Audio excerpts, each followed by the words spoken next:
everyone, I'm Sharon Landon and I'm your host for Old Asian Lady. Today, our topic is going to be about Taiwanese American experience in Taiwan. And I have two of my favorite people here today with me, Stephen Rong and Sarah Chang. Hi guys. Hello. Now, the two of them collectively have a lot of experience in films, commercials, movies, series, concerts, collectively. And I'm so happy that they were able to coordinate their schedules, or I was able to coordinate their schedules together to share their insights on this show today. So, thank you guys so much for coming. Thank you for having us. Yeah, thank you for having us. Okay. Anytime. Anytime, honestly? Anytime. Okay. We'll make the time. You heard it. They're going to come back for another show. That's why I'm silent right now, just in case. I don't want to I always learn not to overpromise. So. Yeah, but you'll do it when you have time. Of course. Yeah. So, you know, we always hear about the term, it's a small world. And I think it really applies to the two of them because both of you are from Virginia. Mm-hmm. Neither one of you knew that you were coming to Taiwan, but yet you met up here in Taiwan. So how did that happen? I mean, where did you guys...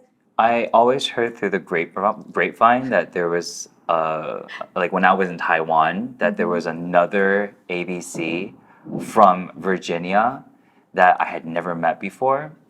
And then I was like, who is this girl? Who is this person? And they were like, she's really good at wushu. And I was like, how do I not know this person? And then I heard through the grapevine that she and I had a lot of mutual friends. And I was like, I don't understand how, well, I grew up in Richmond, Virginia, which is like where no Asians live. And then you grew up in Nova, Northern Virginia, where all the Asians live. Yes. So Yes. yeah, it's not a surprise that I didn't meet her until we met in Taiwan. So Yeah. that was interesting. It's a small world, yeah, but it's just interesting how we didn't meet in Virginia. We actually met in Taiwan. I also heard about this very cool What were the descriptors for me? singer. Okay. Very cool singer that I have to meet. That's all? Like it wasn't like handsome? Like the hottest guy you'll ever meet on the face of the earth. Your friends suck. They don't describe me well. Maybe I just have not good memory. But you did hear But I did hear about you. Okay. I did hear about you. And we eventually met where? Where did we meet? I'm trying to think if we met through our mutual friend Valerie Oh, Chang, okay. is my guess. Maybe. Possibly. Or because my sister went to Virginia Tech, there was a mutual friend of my sister that we met through. Just a lot of mutual friends. And Something eventually like that. I forgot. the actual time. Anyway, we met in Taiwan. And You know what's crazy? I think we actually met through connecting through like fighting each other. Oh, yes. Yeah, I Yeah. think we met through Eddie, right? Yeah, we met through Eddie. Yeah, and we did like this little short fighting skit. Yeah, I saw that. Was Yeah. that for a show or something? That was just for fun. We just, that it was was just for for fun. fun. We Yeah. just fought over bubble tea Yeah, because we Oh. thought that would be Oh, fun. yeah. Yeah. I remember seeing Yeah. that. yeah. And wait a minute. So that is actually where you guys met face to face. Yeah, and I remember very specifically because I didn't really train in martial arts as much as Sarah. Sarah is like a master of martial arts and wushu. For me, it was a lot of video games, a lot of movies that I would like mimic, and then I also did some training under Sifu. But at the same time, I'm just not very disciplined to learning things very well. I kind of just go through the motions. And I remember doing the fight scene with Sarah, and Sarah just like broke a little bit. She was like, I don't know what you're doing. Like she's like, your moves are just so unconventional. She's like, I just don't know. Like, what are you doing? And I was like, Was it that direct? yeah, you were pretty. I mean, to me, it was a compliment because I was like, I might not have been disciplined, but at least we can do a fight scene together. And I can like pretend like I know what I'm doing, and I can actually do a fight scene with someone who's very disciplined in the martial arts. Yeah, but I remember you were like, I have no. You're like, what are these moves? What are you doing? Well, I thought they were very creative. Thank you. And we made something very creative together. Yeah, it was a really fun was fun. experience for sure. Oh, so Yeah. you just did your moves and you were able to just counter him, this and that, or whatever. I think at that time, because you did a lot of things like very like, wushu, like very formal like stances and stuff. And I think like it was just like really interesting to see someone who's not trained well versus someone who's very trained. Like she was just like, I don't know. I don't know what I didn't how feel to like it interact was with that bad, but I feel like it was a collaborative process, and then we both kind of just like made it funny and fun. Yeah. Yeah, which is kind of the point. Yeah. Yeah. And now I can say I did a fight scene with someone who's an international martial arts star. So Woohoo! that was And we can fight again. We can fight- We can yeah, I fight do again. Oh wanna yeah, do because it you've again. improved now a lot. You've done some more stuff, right, in martial. I wouldn't say that. Oh, Like okay. honestly, I just think I like doing things in front of the screen. I like following because I like dancing. So I think for me it's more like the movements. I'm very good at mimicking them. But now that Sarah has even more experiences, like she was in Accident Man, and then when I saw you on the big screen, I was like a proud Asian mother. Like I know, like like I did a scene with her once. It was really really cool to see you on that screen and seeing you like kicking ass and taking names. Yes, but I think you can totally fight with me again. You have all the skills All right, to do well, it. now that we have it on Yeah. camera, we have it on record. You guys can Yes. compare. Yeah. Yes. So earlier you were talking about, you're saying ABC. Mhm. So is that how you identify yourself? Because, okay, ABC is American born Chinese, right? But ABC is also Australian born Chinese. And then there's BBC, there's CBC, and all of those other, there's AK, AJC, or I don't know, all of those, whatever But the the alphabet key suits. is we're Americans. Yeah. We've never heard of anything else. We only know Yeah. ABCs. So ABC. We're Yeah. proud Okay. It was just like how we all said Yeah. it back in Virginia. Right. It was just ABC. Yeah, because I feel like it's kind of a term that's a general term now for Asians that are, have dual nationalities or dual passports. Because I don't know if I can consider myself an ABC because, I mean, I have American passport, but I was born in Taiwan, although I spent most of my time in the States, and I consider myself more American than Taiwanese. So I thought, oh, does that ABC term identify me or I'm just kind of a little bit out of the boat. So it's just interesting on. Yeah, I think it's just different with everyone just considers it as a term to say that someone has spent time in the States and not necessarily that you were born in the States.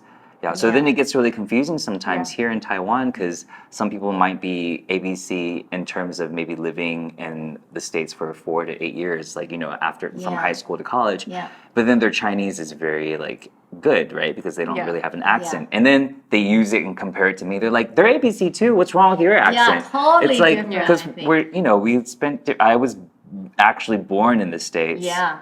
And then there also is the measure of some people will have the consumption that when you say that you're ABC, you're automatically saying that you're better because because there is like some kind of assumption here for some people in Taiwan that they think you must come from money to be able to have been able for your parents to be able to go to the States to give birth to you. But then that's not necessarily true either. So then when you're saying you're ABC, like I noticed from my personal experience, I had to say it in a way to really make sure that I wasn't saying it in a way that could be conceived to be like I was saying it as if I'm better than people, like because I don't believe in that. But then some people automatically will assume that's what you mean, but it's not what I mean. I'm just saying I was born in the States. That's all. Yeah. I think mostly I say it just to justify my accent. You know what I mean? Like they're like, "Where are you from?" "Oh yeah, I'm born in the U.S." And then they'll compliment you. Maybe I just fish for compliments, like the compliment. "Oh, your Chinese is so good." I'm like, "Yeah, okay." Maybe because you have more like a Hapa look or something like that, as we would say in Hawaii. Here's my scarf. What's Hapa look? Hapa in Hawaii, because I'm from Hawaii, and it means half-half. Because there's a lot of marriages with Asians and Caucasians, and they have kids that come out that look really gorgeous.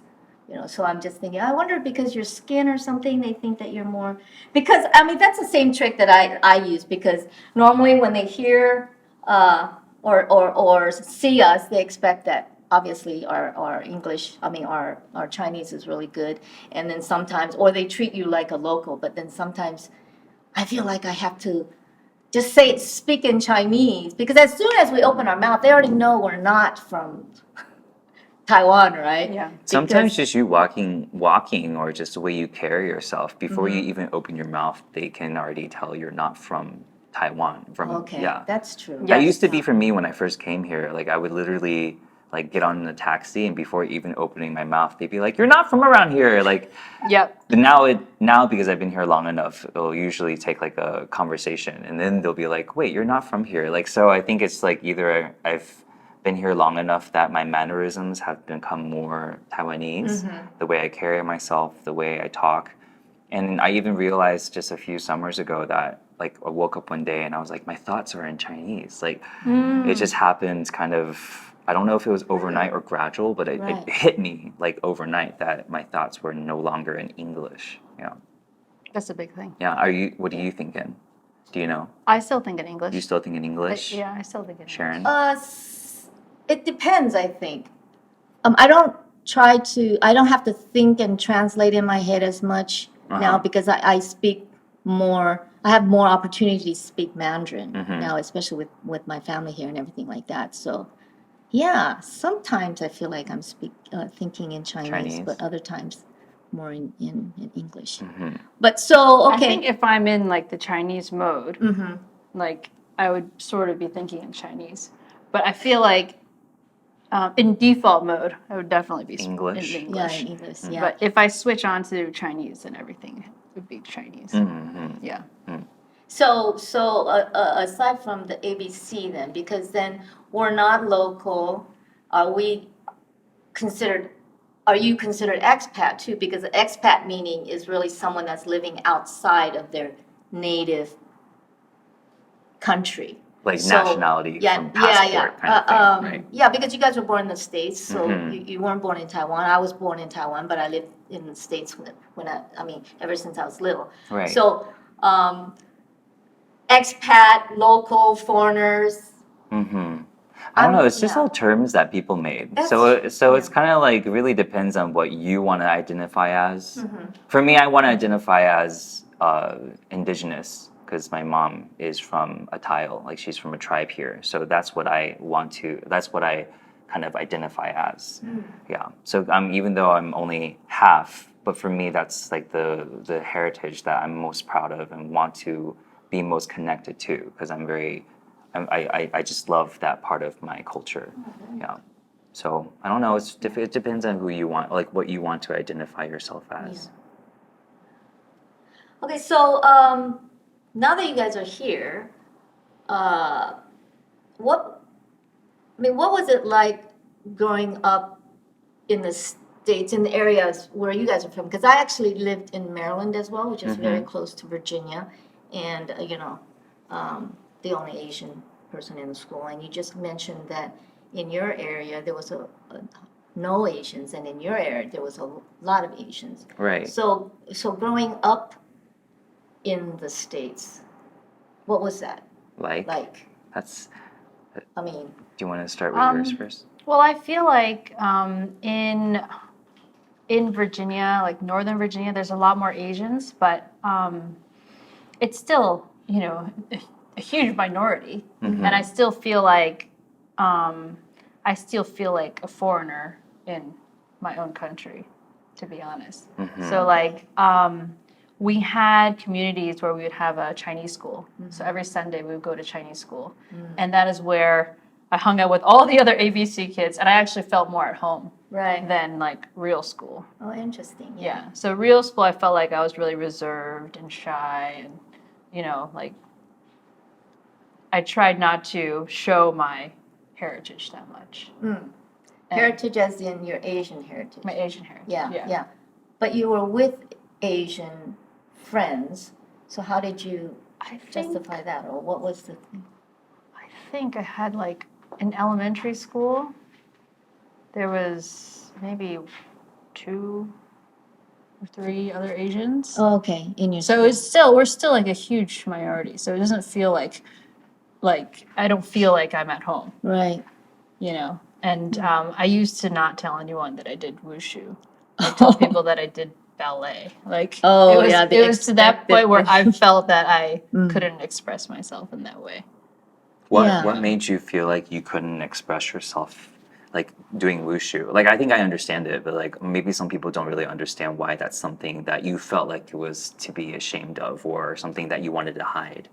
I think it's just that I didn't feel that other people understood what that was, or and also I just didn't look like everyone else, and I don't think Like that you were already I didn't- someone different, I was like yeah. right? Yeah. I was already someone different, and I didn't think I really understood what that meant. Right. And so I just figured it'd be better for me to hide that. Right. I think it's like growing up ABC, or Asian American, I think is probably a better term, is like if you grew up in a predominantly white or just non-Asian like community, like it's really easy to be like pinpointed like you're different. And then so that's why a lot of people who are Asian American like they don't want to like identify as their Asian self because it's something that we're constantly reminded to be ashamed of, like we're made fun of because of it. So then like you don't want to identify as that part of you, so then you want to be more quote unquote American so that you can fit in, because the part of you that was Asian is like constantly reminded that because of that skin color or that cultural background you're lesser than. Yeah. And then that lesser than is brought upon by people making fun of you for having slanted eyes or speaking Ching Chang Wing Wang or eating cat, as they would say. Like I grew up with stuff like that as well, and especially in rural like Virginia, there were 2 Asians in my whole school, and the other person had a different last name, and I would have people come up to me and be like, "Oh, are you and so brother and sister?" And I'd be like, "We have different last names. What do you think?" And then they'd be like, "Well, you should date her then." It's like, "Oh, so I can only date another Asian person?" Like, it just didn't make sense. But that's what you grew up with. I was very fortunate because my mom, and I mentioned that on your show before, is like she really, really like made sure that we felt proud to be Asian, and then she did it in ways that I felt are very ingenious, and I'm so grateful for her in retrospect. She would always make us celebrate every holiday, American holiday, Thanksgiving, like Easter, all of those, Halloween. But then she would also make us celebrate Chinese New Year, 端午节, like everything that you could think of, she did it. And then she would make us listen to Chinese music on the car. It just became a natural thing that was integrated into our psyche. And then she would make us watch, like, not make us, we would love watching dramas with her or variety shows with her. It just became something so natural that if I went to school and someone made fun of me for being Asian, I'd be like, what? Why are you making fun of me? Like, I like being like who I am. And it just was never something that I felt ashamed of. But with my peers or other people that I went to Chinese school with, because I went to Chinese school as well, I could see there was a huge, like, their parents didn't spend that much time trying to make them proud of that part of them, because they're from that country, so they didn't understand that raising their kid in an American background, that their children were facing that kind of like feeling in school or amongst their non-Asian peers. Like, so it was easy, like when they go to Chinese school, they're like, why am I here? I don't even want to like identify as Asian, and like I have to learn the language that's making me more weird amongst like my non-Asian friends. Like you could see that struggle, and then it was, I can understand it. Like growing up, like we're made to hate ourselves.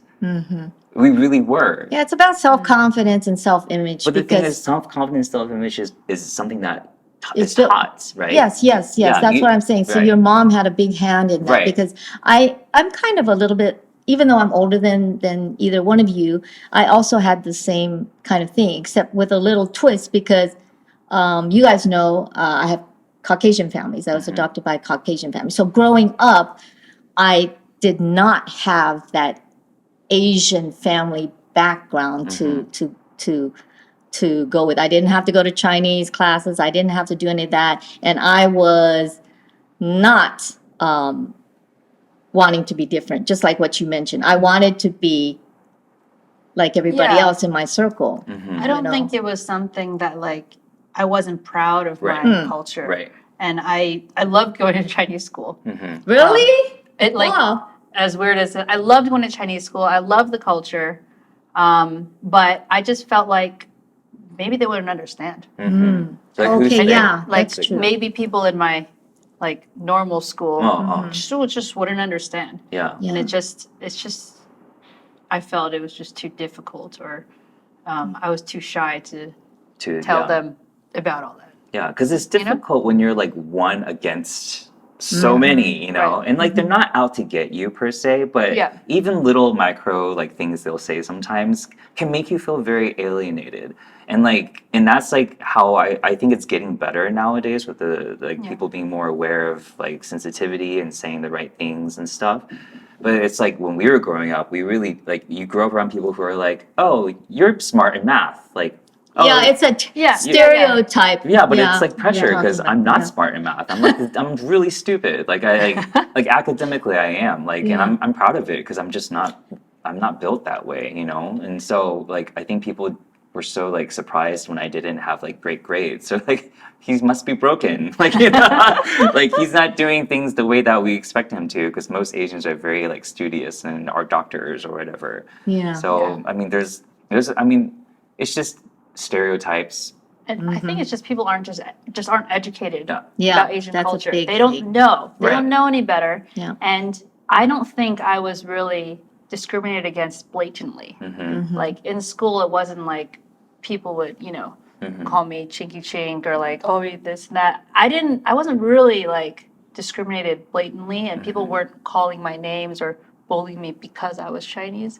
But I feel like there's some underlying thing that they don't understand about my culture Right. that I feel like I don't want to share. Right. You know, I Yeah. don't want to share that with them, and I feel like if I share that, maybe they won't like me. Right. Because you'll know Yeah. how they're going to respond to it. Exactly. Yeah. Yeah. Right. Growing up Yeah. is already hard enough as any person. Like you're going through like trying to figure your identity, but then like when there's no exposure to it, like us growing up, like you didn't see much Asian influences on TV. So it's like when you grow up with that, it's hard for you to feel confident and showing that side of you because Yeah. you don't know how people are going to respond. Yeah. For me, like even when I worked at my mom's restaurant, I had so many people. It's like it's so obvious it should be obvious that my English is very like local, you know, like I've obviously been here, you know, but then automatically I would get people be like, wow, your English is so good. And then how I would respond, like, and like no one taught me this. I just responded very sassily. I'd be like, well, I was born and raised here, so I Yeah. hope my English is good enough for you. But Yeah. thank you very much. Your English is good as well. And then they I would get tired of hearing that. yeah, Same I thing. get tired you of know? hearing it. And then one time I remember there was a customer that came in, and then it was these two couples, like middle-aged couples. And then they sat down at the table, and then one of them looked exactly like my English literature teacher. And then I said to her, I was like, oh my God, you look like the splitting image of my English teacher. You look exactly like her. And then she said to me, she was like, well, she must have taught you really well because you speak it so well. And then when she said that, I was like, I'm gonna let that slide because you know maybe there was like But when she said that, the man of the other couple, I can tell that it was his wife that was friends with them. He did not want to be there. But when she said that to me, his face like dropped. He glared at her like, are you serious? You just asked that question. So that was for me like kind of nice to see that some people do know that it's very insensitive to say something like that. And then when I came back and I was gonna let it slide, she said it again. She's like, how long have you been here? Your English is so good. And so that's when I was like, I was born and raised here, so thanks. Like I appreciate your compliment, but I'm obviously from here. And then that's when like the husband of the other side looked at her like he was like, God, you're such a dumbass, like to her. And I know she didn't mean it maliciously, so you can't get mad. Yeah. But then I kind of was like a little bit snippy about it. I would every time I came back with food or whatever for them, I'd be like, I'm like, have you read Jane Eyre? And then she's like, no. I was like, you haven't read the American classic Jane Eyre? I thought everybody in America had to read that. And then I would come back again. I'd be like, so have you read White Sargasso Sea, which is kind of like a sequel to Jane Eyre, like an unofficial? You haven't read that either? Wow. I'm really surprised you haven't read these classics. And so, needless to say, like her and her husband left me like a really bad tip, but the couple, like the man of the other couple, left me like the biggest tip like Really? ever. Like I think he was like enjoying because every time I did Yeah. it, I could tell he was enjoying the show. He was like, "This is great, like entertainment." So funny. Yeah, I don't know if I Yeah. ever went that far, but I did because of the identity issues and things like that. I never dated any Asian person growing. It was always a Caucasian or a white person that was around me at the time, and it wasn't until I moved to Hawaii, and that was I had already was in college at the time that because there's so many Asians and real melting pot over there. Even though they say the U.S. is a melting pot, but Hawaii especially has so many Asians, Japanese, all types of Asians, that I kind of felt a little bit more comfortable in my own skin, you know, because it's just the environment and the things. And I actually ended up dating an Asian guy, but he was half Asian. He was a Hapa guy that I was just telling you about. Yeah. So it makes a big difference. And I just wonder because now we're here in Taiwan and a lot of Asian Westerners or Asian Americans or Asian Canadians or Asian British people, they come to Taiwan and most of them are in a teaching environment or maybe their families are independently wealthier or not. But both of you two are in a special category, which is the entertainment industry. And being an ABC, has that been a challenge or has it made things easier just because you're an ABC or I was once told by someone when I first came here, they were like, "Oh, ABs are so out of fashion now." Like I was like, "Oh, should I just roll up and die now and not try?" Like I was like, "What do you? I don't understand. Like, is my existence not trendy? Like I don't understand what that amounts to. It's just." You jump from one place that labeled you to another place that Yeah. labels you. Like you being ABC, it's like just not cool. And it's like I'm not trying to be cool. I'm just trying to like be me? do something. Yeah. You know, like just trying to work. That's all. So no, it has not helped at all. It's actually been very like an obstacle to overcome because I think just Taiwan in general is more of a homogenous society. Traditionally, it has been. So when you're different from what people expect, when you speak the language a little bit differently, when you have an accent, like you are perceived to be very different, and then you don't really fit into because like, the scripts are written because that's based off of the life experiences of that area. That's for any country, right? For Taiwan, since it's been so homogenous, if you don't fit that role in the way that they expect you to, they automatically don't know what to do with you. It's very difficult for them to imagine you in a role because the roles are people who are born and raised in Taiwan. So I have had producers be like, "Oh, then we have to change that role so that it makes sense that they're from America and we don't want to do that."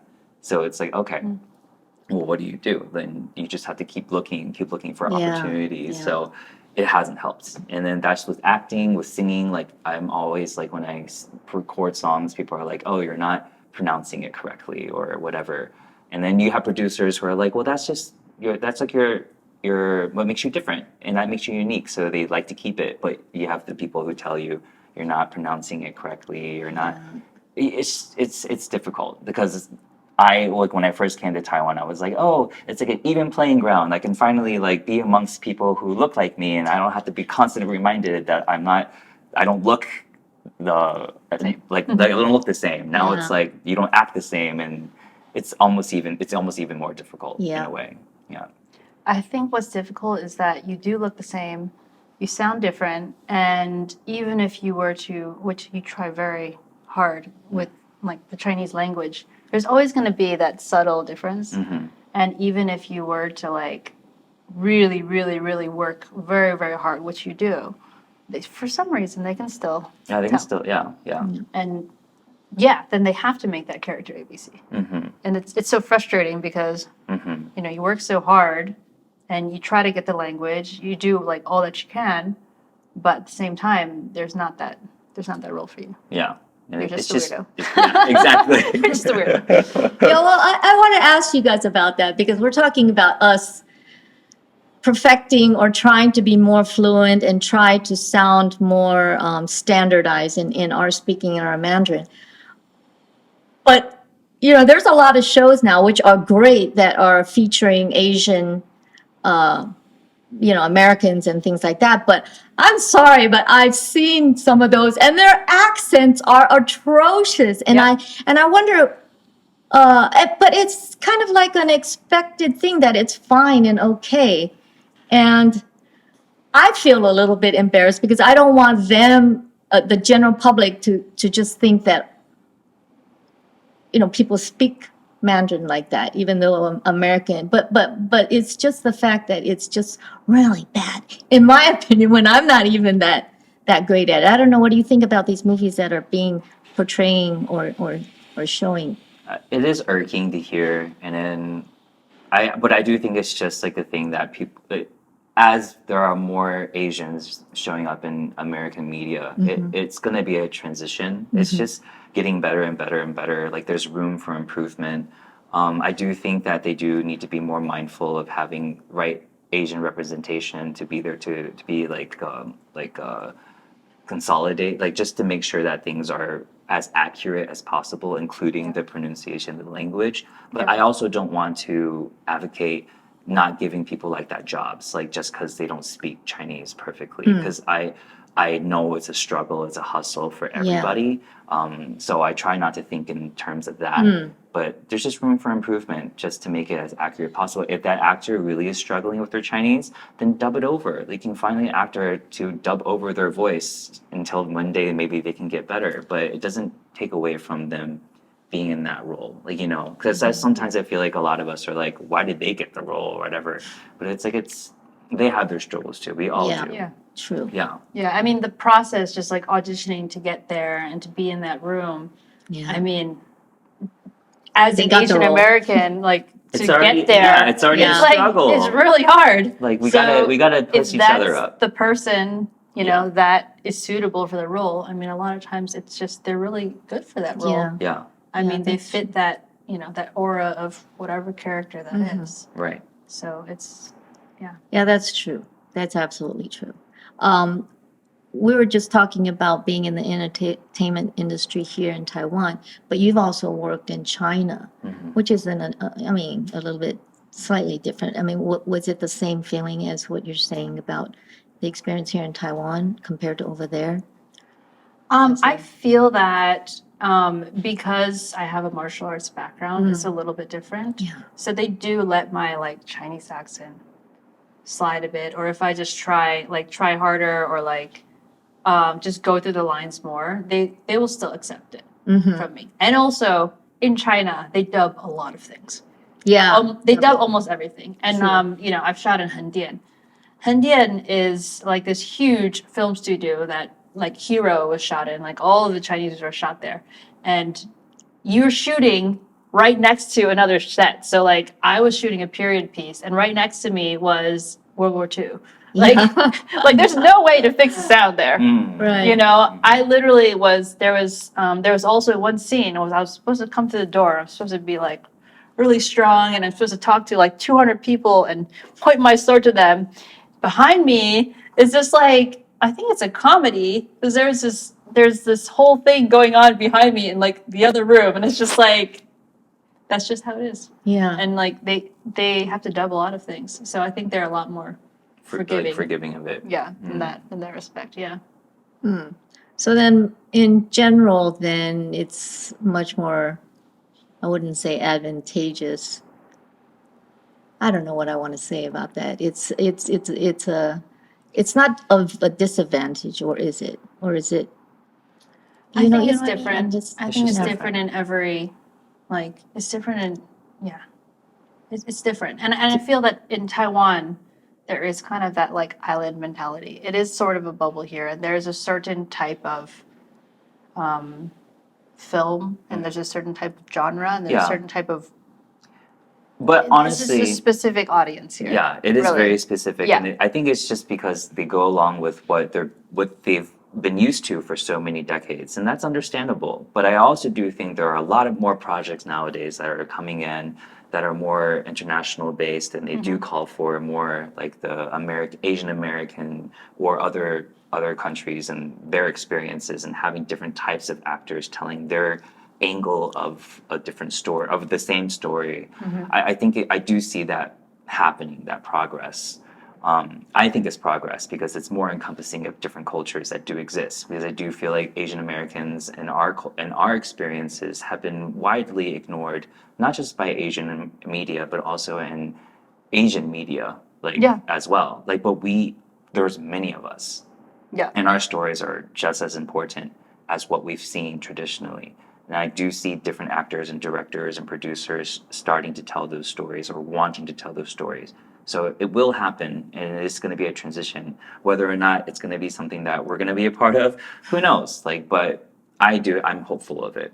Yeah. It seems like the trend is going where it gives people like us a little bit more opportunity.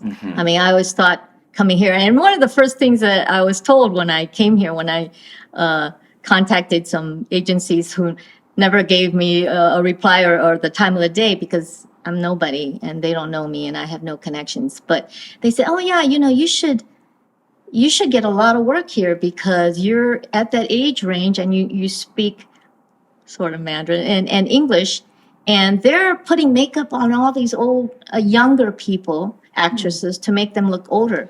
But I find that, and I think it's mostly too because of my accent is not, and I've tried very hard in the past few years to improve on that. But Right. yeah, But we don't fit into the. You exist though. Yes. You exist. I exist. People like us exist. So it's just like I think we've been so like because the roles have been so limited to people that speak Chinese that it's hard for us not to think that we do need to change in order to fit these roles. But it's like no, people like us exist. Like our stories exist. There's going to be a time and place and a space for us to be able to start having our own stories being told. So it's just like I just hope people like us don't feel discouraged for being different because it's easy for us to feel like that.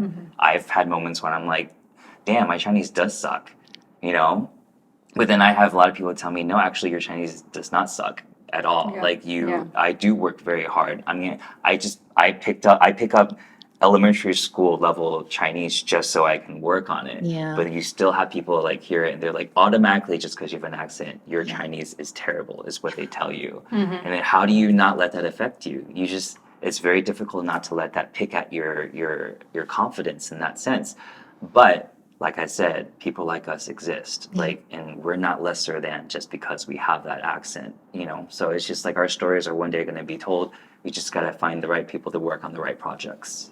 Yeah, that's totally true. So you guys don't have, well, I don't know, you've been working in more, recently, more international projects. You've gone back to the US and stuff like that for a couple of projects. How do you feel, I mean, when you go back there, is it like you just fit right back into to the society and to the environment? I think they're two different things. Fitting back into the society and fitting back into the film. Like industry. Yeah, it's too. Yeah, you're right. Like currently, my opinions on the U.S. and the state of the U.S. is just like a whole nother thing. But like going back to like shoot films there where everyone is speaking English, like I feel like at home, and I'm like just so glad to like even have the opportunity to work in Hollywood, and like I just feel a lot more comfortable in that environment. And so, like, everything that I do is really just to do, like, international projects. Yeah. And even if we do projects here in Taiwan, I hope they're international projects. We can make them here, we can do everything, but they're for export. They're for international or for global release, Like, that's just where I feel comfortable. I'm not saying that, I'm limiting myself to only English-speaking roles. I mean, even Mandarin speaking roles, if I was given the opportunity, I'm still comfortable to do that. And like I hope, I really hope for that. Or even bilingual roles. Like I would love to do those roles. Yeah.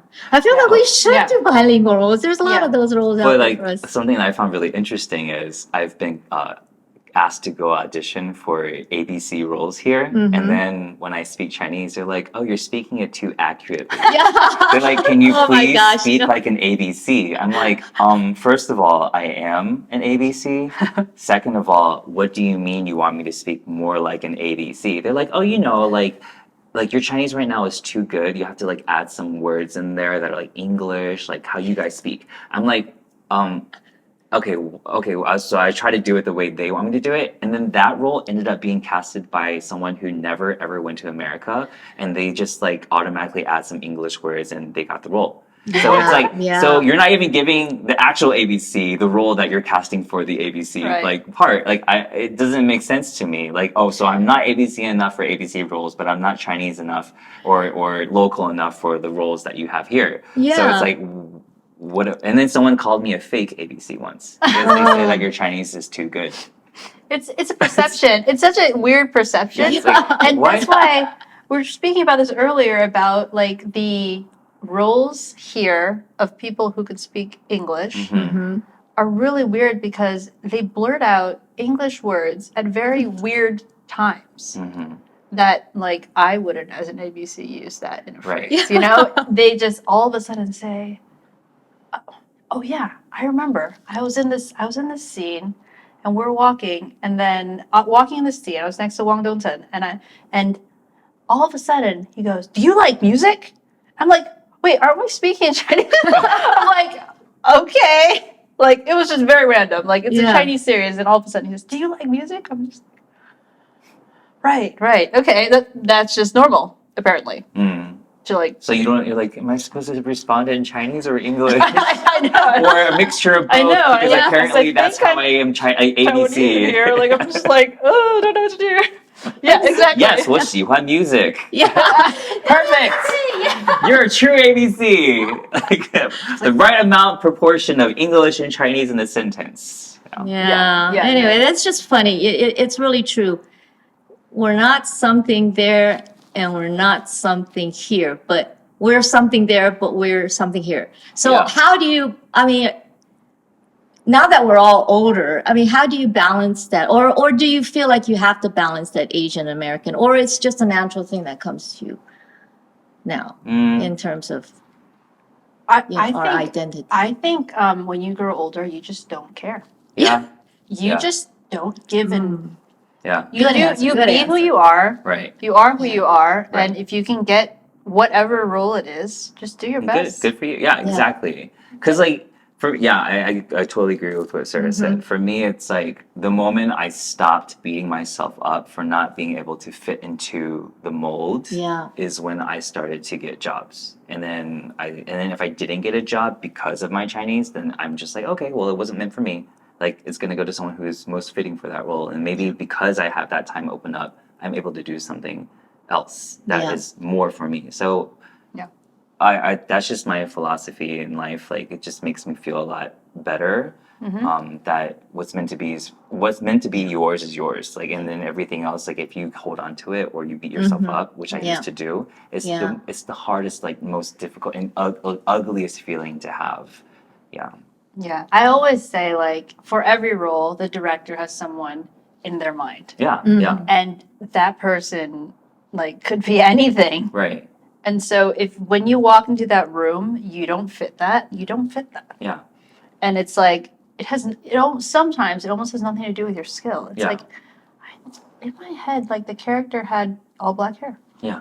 Right. That's all. Like, and for some reasons, It's like when you're in the mood for tiramisu and then you have like a cheesecake, you're like, I just don't want to eat that cheesecake. It's kind of like that. So it's just, but sometimes though with your performance doesn't mean that you just give up. Like you just give it your all. Because sometimes someone who wanted a tiramisu and like saw a cheesecake, they're like, you know what? I do want to eat that cheesecake. So you still do your best. You never know what the opportunities that will come. But if it doesn't come, just don't beat yourself up. Like literally, especially when it comes to like your background, your look, whatever. Like you can't control that and you can't beat yourself up because of that. yeah, totally.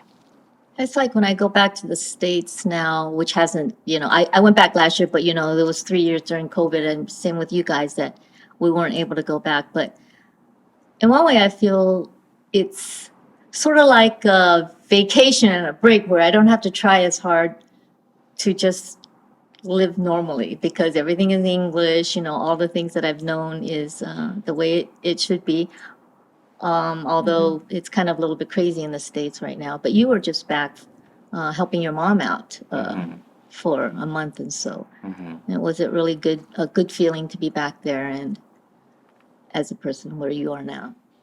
Yeah, I think so. I think now really with honestly, I've always told people when there's more representation in media of a particular group of people, it really does make people like opens their eyes, like gives them exposure to your culture. Yeah. Like I feel like people nowadays, like I had customers who came in who were non-Asian who were like, "Oh, we watched blah blah blah blah show on Netflix," and it was a very like Asian show that I wouldn't expect people like that to even give a time of day back like 10 years ago. But now like it's so accessible that they're willing to like watch something like to look through a window to a different culture that they've never watched before. But because of that exposure, they have more appreciation for your culture. Yeah. That they speak to you Yeah. like that you're like even, because that's what it should be. Yes. But Yeah. because of how society has been for many years, for especially for the Asian American pop and other minorities have their Yeah. issues as well Yes, too, yes, right? yes. But for just speaking from our personal experience, like Yeah. they speak to you like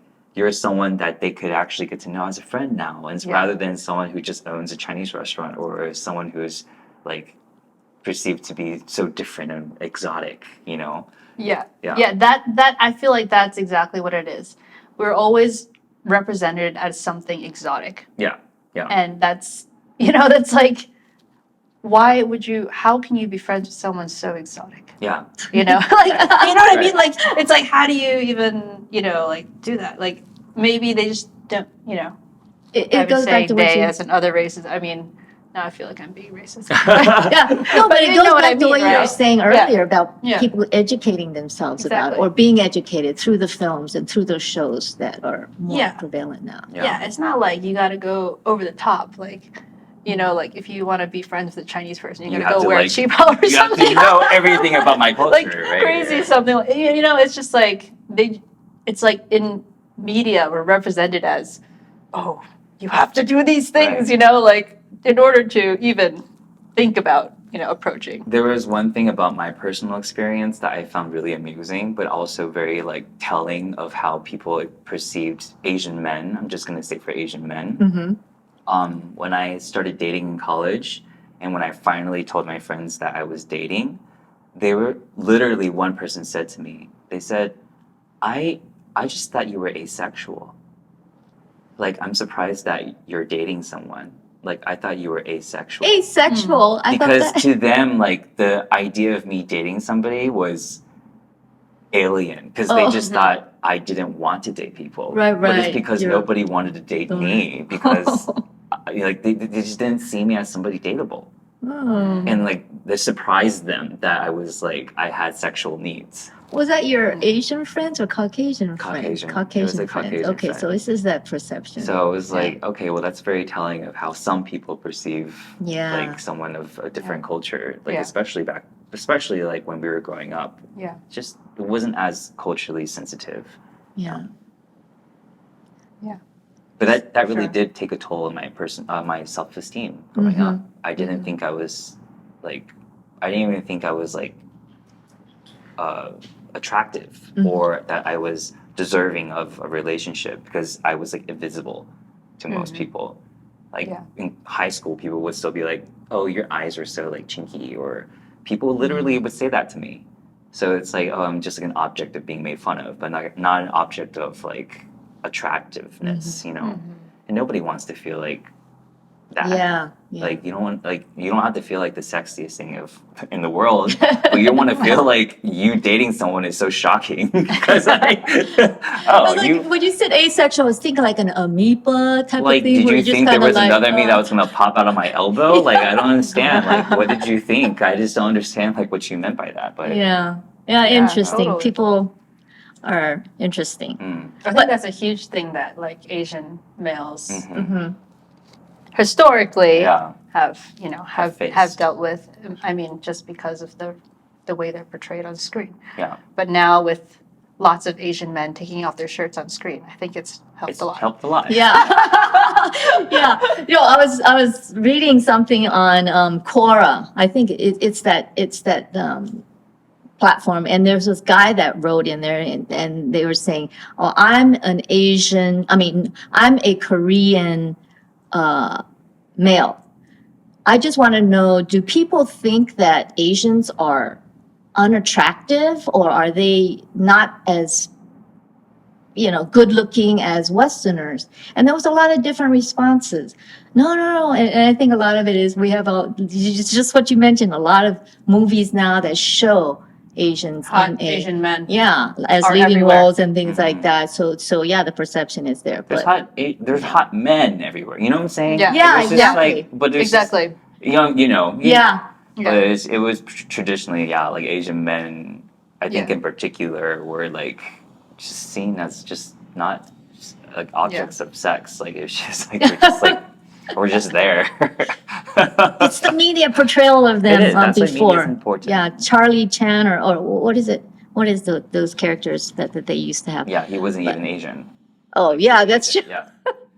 That's another That's another another- topic that's a whole nother that you guys topic. can come back for next Yeah. time. But so being in Asia and being living here and being in the industry that we've been in, has anything have changed your perceptions, either about yourself or about Asian Americans in general, or Asian Westerners in general?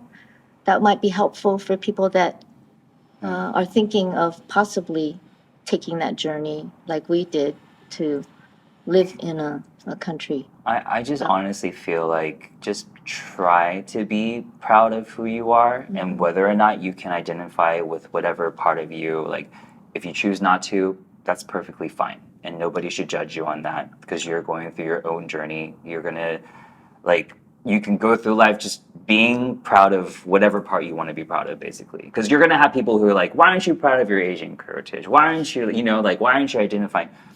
Just be, and let people be who they want to be. And so whatever you face on that journey of just being, just whatever identity that you relate to, just be proud of that.